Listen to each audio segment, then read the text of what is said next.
Well, you guys know me. I couldn't leave well enough alone.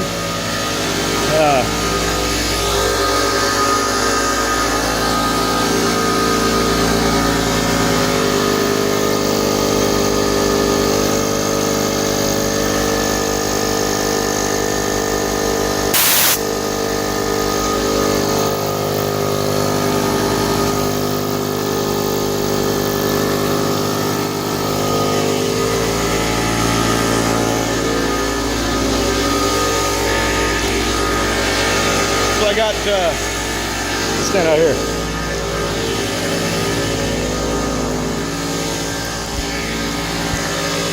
So I went ahead and chose to get a third one, just to, since they were that cheap, I figured I'd go ahead and get a third compressor, and yeah,